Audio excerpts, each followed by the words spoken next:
Cemburu buta jadi motif seorang pria di Nganjuk, Jawa Timur tega membunuh calon suami mantan kekasihnya. Mirisnya, peristiwa pembunuhan terjadi hanya 1 hari jelang pernikahan korban.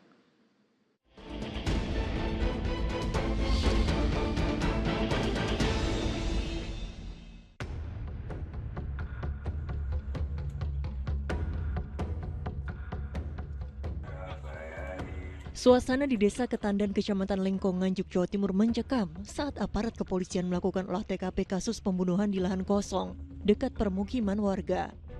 Iya, jenazah laki-laki tewas dengan luka bacok di sekujur tubuh di bawah mobil. Setelah diselidiki identitasnya, korban adalah pria berusia 55 tahun bernama Sujud yang akan menuju rumah calon istrinya. Malang tak dapat ditolak, hanya tinggal beberapa ratus meter dari rumah si pujaan hati. Calon pengantin itu justru tewas dibacok seorang pria. 2 hari berselang berbekal hasil olah TKP, keterangan saksi hingga temuan motor pelaku yang tertinggal di lokasi, polisi menetapkan tersangka pembunuhan bernama Sutrisno. Ditemani keluarga, tersangka akhirnya menyerahkan diri ke Polres Nganjuk untuk menjalani proses hukum. Pria berusia 43 tahun itu adalah mantan pacar calon istri korban bernama Heni. Kandasnya jalinan asmara yang sempat dijalani bersama Heni ternyata masih membekas hingga menimbulkan rasa dendam. Puncaknya, tersangka gelap mata dan nekat membunuh karena cemburu mantan pacarnya akan dinikahi korban. Jadi modus operandinya masalah asmara, ya.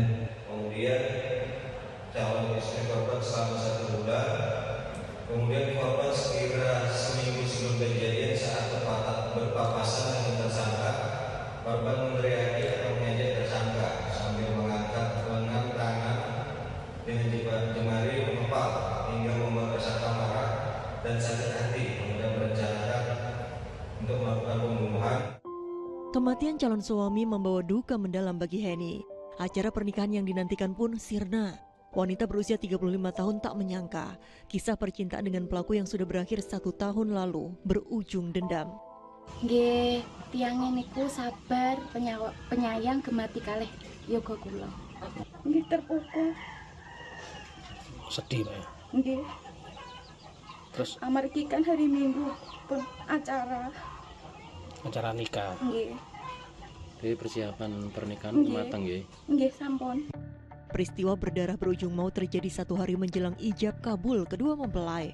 Bersama temannya, Sujud menuju rumah calon istrinya untuk mengantar perlengkapan pernikahan. Tanpa ia sadari, ternyata mobil yang dikemudikannya sudah dibuntuti tersangka. Saat korban sedang memarkirkan mobil, tersangka langsung menyerangnya dengan senjata tajam melalui kaca mobil yang terbuka. Melihat sasarannya sudah terkapar tidak berdaya, pria berusia 43 tahun itu lantas lari meninggalkan korban.